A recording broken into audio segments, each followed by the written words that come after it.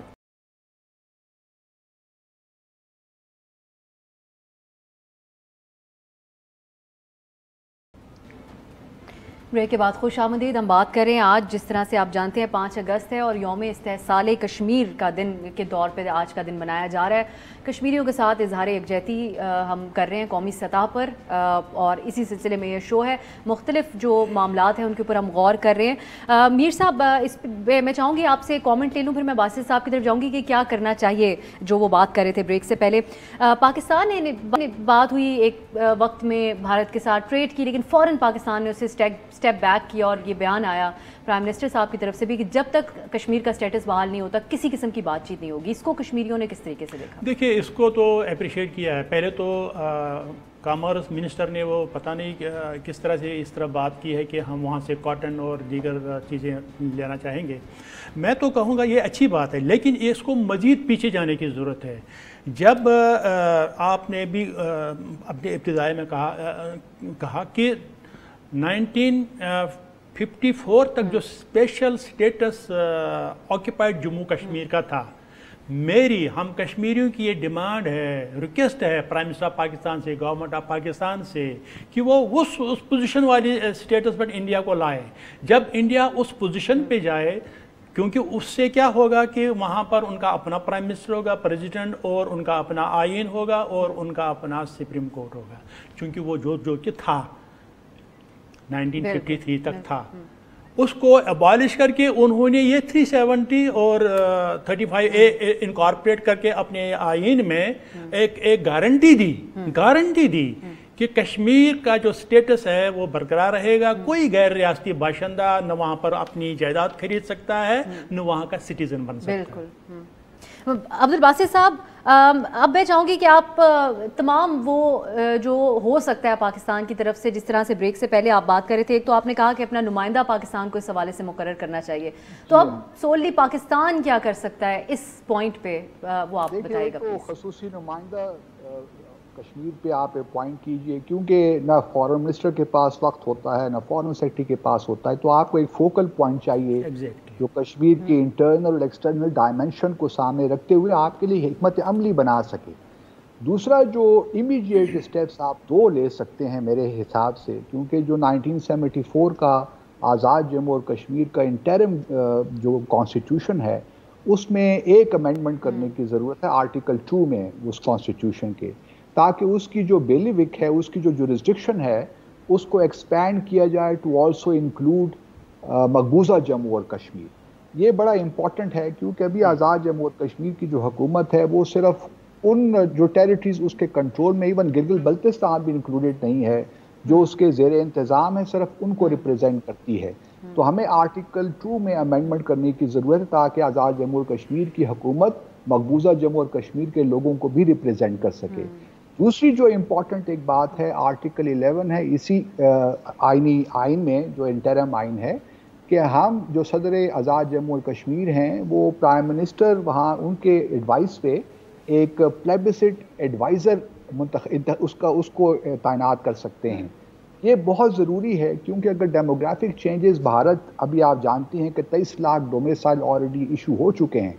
تو اگر ہم نے اس کو کاؤنٹر کرنا ہے تو ہمیں ابھی سے کشمیریوں کا ڈیٹا بیس بنانا ہے کہ کون کون لوگ ہیں کشمیری ہیں جو واقعی کشمیری ہیں، جن کو صرف حق ہوگا پلیبسٹ میں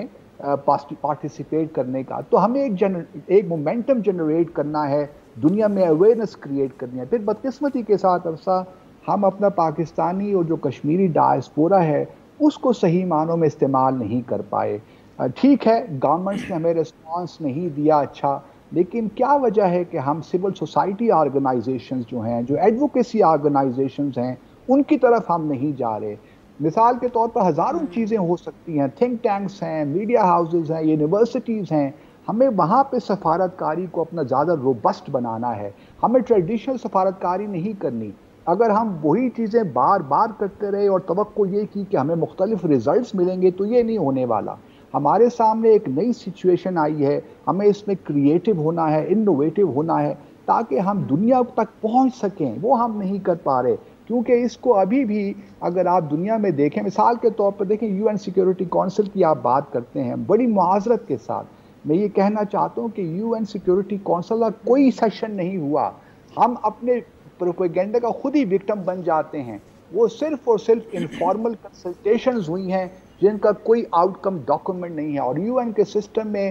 جس میٹنگ کا کوئی آؤٹ کم ڈاکومنٹ نہ ہو اس کی کوئی اہمیت ہی نہیں ہوتی۔ اسی طرح U N human rights council میں ہم نے کچھ خاص نہیں کیا، ہمیں صرف 16 ووٹ چاہیے تھے to have a special session on Jammu and Kashmir, ہم وہ 16 ووٹ 47 ووٹوں میں سے نہیں کر سکے۔ تو جو بات میر صاحب نے کی کہ 2 رپورٹس آئیں ہیومن رائٹس کمشنر کی 2018 میں اور 2019 میں، وہ ہیومن رائٹس کونسل کا جو کمشنر ہے اس کی رپورٹ بھی انہوں نے اڈاپٹ نہیں کر پائے وہ لوگ۔ تو ہماری سفارتکاری میں بڑے سقم ہیں، ہمیں اس پہ بہت بیٹھ کے ریفلیکٹ کرنا ہے، جو اقدامات ہم اپنے طور پہ لے سکتے ہیں وہ ہمیں فوری طور پہ لینے چاہیے۔ یہ میں سمجھ سکتا ہوں سفارتکاری کوئی ایونٹ نہیں ہوتا، ایک پروسیس ہوتا ہے، اس میں آپ برک بائی برک بلڈ کرتے ہیں، لیکن ہم نے بدقسمتی کے ساتھ وہ ایفرٹس ابھی تک صحیح معنوں میں سٹارٹ نہیں کی، ہم فٹس اینڈ سٹارٹس میں کام کر رہے ہیں، ہمارا سارا زور ڈومیسٹک کنزمپشن پہ ہے، لیکن اس طرح جموں اور کشمیر کا تنازع حل نہیں ہو پائے۔ یہ تو بڑی اہم باتیں تو آپ نے کہہ دی۔ میں تھوڑا سا اس سے ہٹ کے بھی عبدالباسط صاحب آپ کی موجودگی کا فائدہ اٹھاتے ہوئے، کیونکہ آپ بھارت کی ڈومیسٹک جو معاملات ہیں ان کو اب سمجھتے ہیں بہت بہتر طریقے سے، میں جاننا چاہ رہی تھی کہ جو بی جے پی نیریٹو ہے یا جس طرف پہلے جس سیکولر بھارت اس کو کہا جاتا ہے جس طرف وہ جا رہا ہے، اس کے خلاف بھارت میں آوازیں کس حد تک سٹرونگ ہیں؟ انسانی حقوق کی آوازیں، اس سے مخالفت کرتی ہوئی آوازیں۔ میں اکثر کہتا ہوں کہ بھارت کی جو جمہوریت ہے وہ مقبوضہ جموں اور کشمیر کے بارڈر پہ آ کے ختم ہو جاتی ہے، چاہے مین اسٹریم میڈیا ہو کتنا ہی لبرل کیوں نہ ہو، آپ میں مطلب ہزاروں بھارتی جو میڈیا کے لوگ ہیں ان کے نام گنوا سکتا ہوں جو کہ بہت بڑی باتیں کرتے ہیں، لیکن جب جموں اور کشمیر کی بات آتی ہے وہاں پہ ان کی آواز تک نہیں نکلتی۔ اکا دکا لوگ ہیں، مثال کے طور پر کانگریس پارٹی میں بھی آپ لے لیجئے، چدمبرم وغیرہ اس قسم کے جو لوگ ہیں، بی جے پی کے اندر جو ایک زمانے میں یشونت سنہا تھے وہ بولتے تھے، لیکن یہ اکا دکا وائسز ہیں۔ لیکن اگر آپ جنرلی بات کریں تو کانگریس نے یہ سارا مسئلہ تو کانگریس نے ہی شروع کیا 1947 میں، تو ان سے بھی ہم کوئی توقع خاص نہیں رکھ سکتے۔ تو میرا اپنا بنیادی خیال یہی ہے کہ پوری جو بھارت کی مین لینڈ ہے، لوگ ہیں، وہ زیادہ تر اس معاملے کو اب سمجھتے ہیں کہ ختم ہو گیا ہے، اور آپ دیکھیے نا باتیں کر رہے ہیں 22 فروری 1994 کی جو انڈین پارلیمنٹ کی ریزولوشن تھی، وہ باتیں کر رہے ہیں آزاد جموں اور کشمیر کی اور گلگت بلتستان کی۔ تو ہمیں تھوڑا سا میں سمجھتا ہوں کہ اپنی نیریٹو بلڈنگ، اور صرف نیریٹو بلڈنگ نہیں، آگے ایک پلان آف ایکشن باقاعدہ ہمارا ہونا چاہیے۔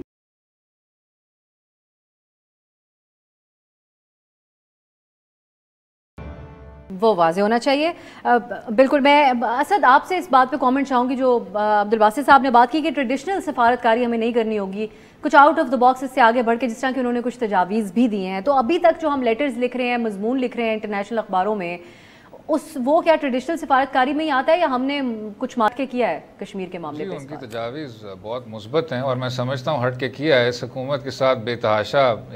کرٹیسزمز ہیں، ان پر تنقید بھی بہت زیادہ بنتی ہے، لیکن جو ان کا اقوام متحدہ کی قراردادوں کی طرف ایٹیٹیوڈ ہے وہ اچھا ہے، مثبت ہے اور ماضی سے کچھ ہٹ کے ہے۔ یعنی یہ کہنا کہ ہم مقبوضہ کشمیر اور آزاد کشمیر کے شہریوں کو یہ موقع فراہم کرنا چاہتے ہیں کہ کیا وہ ہندوستان اور پاکستان کے بیچ جو ایک ریفرینڈم ہوگا وہ اپنی جگہ، لیکن یہ بھی ہم آپشن ان کو دینا چاہتے ہیں کہ کیا وہ ایک وائبل اور ایک پراسپرس پاکستان کا ایک حصہ بننا چاہتے ہیں یا اس سے ہٹ کے ایک آزاد ریاست۔ تو یہ جو قدم ہے، اگر آپ ہماری جو ایک روایتی سفارتکاری ہے اور روایتی موقف ہے کشمیر پہ، اگر اس کے ساتھ موازنہ کریں گی تو ایک اچھا قدم ہے اور بڑھ کر ہے۔ دوسرا جو ابھی ذکر کیا تھا باسط صاحب نے office of the human rights commissioner کی رپورٹ کے متعلق، یہ بھی ایک ایسی ڈیولپمنٹ ہے جس کو پاکستان صحیح طرح دیکھ نہیں رہا، نہ تو پاکستان اس پر اس طرح غور کر رہا ہے جس طرح کرنا چاہیے۔ اور یہ اس میں یہ دیکھنا ہے کہ جو کمیشن آف انکوائری ہوتی ہے جس کا اس رپورٹ نے تجویز دیا ہے، وہ اقوام متحدہ کی سب سے اعلیٰ فورم ہوتی ہے، اور لیبیا کے حوالے سے تجویز اس کی گئی تھی، شام کے حوالے سے اس کی تجویز کی گئی تھی، یہ ہندوستان کے موقف کو پورے طور پر ختم کر دیتا ہے کہ یہ ایک بائی لیٹرل کرائسس ہے، اس کو ایک یہ گلوبل بحران کے طور پر تصور کرتا ہے۔ تو اگر آپ کو کچھ ووٹس ہی مینیج کرنے ہیں، ان کے لیے ایک مومنٹم بنانی ہے، یہ نہ صرف ممکن ہے، اس کو آپ بالکل کر سکتے ہیں، اور ایک کمیشن آف انکوائری کو آپ منعقد مقبوضہ کشمیر کے متعلق کر سکتے ہیں۔ آزاد کشمیر میں تو آپ ویلکم کر سکتے ہیں، یہ دوسری چیز ہے۔ جو تیسری چیز ہے وہ یہ ہے کہ ہندوستان کا جو اپنا بیانیہ ہے، جو کہ پچھلے 70 سال سے چلتا آ رہا تھا، وہ اب بالکل رد ہو گیا ہے۔ شملہ معاہدہ پر آپ کے مہمانوں نے آلریڈی بہت زیادہ ڈسکشن کر لی ہے، لیکن از خود جب آپ زمینی حقیقت کو تبدیل کرنے کی کوشش کرتے ہیں تو آپ نے ادھر ہی یہ کہہ دیا ہے کہ ہم نے اس معاہدے کو رد کر دیا۔ ایک یہ بات، دوسری بات، آپ بہت دیر سے کہتے آ رہے تھے کہ یہ ایک بائی لیٹرل کرائسس ہے،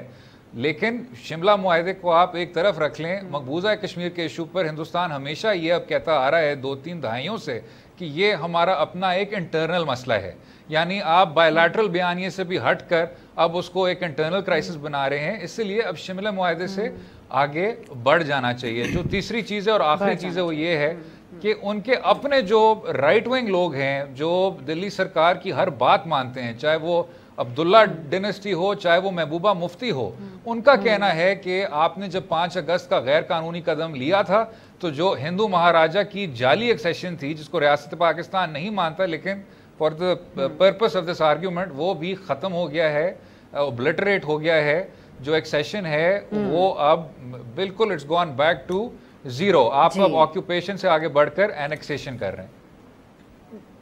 بالکل یہی بات میر صاحب، یہ ایک تو کتنی اہم باتیں ہیں ان شخصیات کی طرف سے اس طریقے سے کھل کے بات کرنا، اور میں چاہوں گی اب آخری حصہ ہے پروگرام کا، تو ہم ہمیشہ سے سنتے آ رہے ہیں بلکہ بچپن سے کہ کشمیری پرعزم ہیں، آپ نے بھی بڑی آپٹمسٹک طریقے سے باتیں کی ہیں۔ اس وقت جو نوجوان ہے اور جو عام آدمی ہے کشمیر میں، وہ کس حد تک پرعزم ہے کہ ہمارے حالات میں بہتری آئے گی، یہ ظلم ختم ہوگا؟ دیکھیے، ایک تو میں پہلے باسط صاحب کے ایک بات کو، جو سوال آپ نے پوچھا کہ انڈیا کا جو سیکولر فیز تھا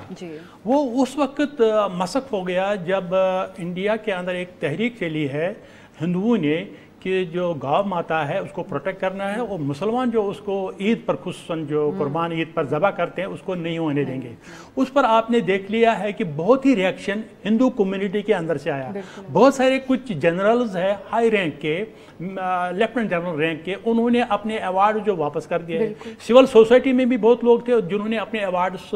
واپس کر دیے ہیں۔ لیکن انفارچونیٹلی پھر کیا ہوا کہ ایک ملاقات ہوتی ہے ہمارے اس وقت کے پرائم منسٹر اور مودی کے درمیان، اور وہ سارا سبسائڈ ہو گیا۔ اب ہمیں آگے چل کر جو آپ نے کہا کشمیر کے قوم کے حوالے سے، دیکھیے ہر گھر میں ایک شہید ہے، چاہے وہ بیٹے کی صورت میں یا باپ کی صورت میں یا چاہے بھائی کی صورت میں۔ اس گھر کے دیگر افراد یا بچے ہیں جن کے آنکھوں کے سامنے انہوں نے وہ شہید کی لاش دیکھی ہے، کیا آپ ان کے دل سے جذبہ حریت نکال سکتی ہے؟ نہیں نکال سکتی ہے۔ ہر گاؤں میں، ہر قصبے میں، ہر سٹی میں مزار شہداء بسے ہوئے ہیں۔ جب بھی آپ گھر سے نکلتی ہو یا کوئی نکلتا ہے، کشمیری کی میں بات کر رہا ہوں، تو اس کی نظر اسی قبرستان پہ پڑتی ہے۔ یہ ایسی اب جو صورتحال بن گئی ہے کہ یہ منتقل ہو گئی ہے۔ یہ آپ جو نیا فیز ہے کشمیر کی سٹرگل کا 1989 سے لے کر آج تک، تو یہ 30 31 32 سال ہو گئے ہیں، یہ نسل در نسل اب منتقل ہوتی جا رہی ہے۔ لہذا جو لوگوں کی جو کمٹمنٹ ہے اور لوگوں کی جو اللہ پر اور اللہ رسول صلی اللہ علیہ وسلم پر بھروسہ ہے، اور پاکستان مدد ہمیشہ تو کرتا ہے لیکن اس کی بھی اپنی مجبوریاں ہو سکتی ہیں، لیکن کشمیری پھر بھی کہتے ہیں کہ جتنا اگر وہاں سے اگر گولی آتی ہے تو یہاں سے پتھر کے ذریعے سے ہم اس کا دفاع کریں گے اور اپنی جو جدوجہد ہے حق پر مبنی اس کو حاصل کریں گے۔ بہت بہت شکریہ آپ کا، میر طاہر مسعود صاحب، عبدالباسط صاحب، بیرسٹر اسد رحیم خان صاحب پروگرام کے آغاز میں ہمارے ساتھ سری نگر سے موجود تھے، گوہر گیلانی صاحب، آپ سب کا بہت بہت شکریہ۔ ناظرین، انشاءاللہ آپ سے کل ملاقات ہوگی۔ خدا حافظ۔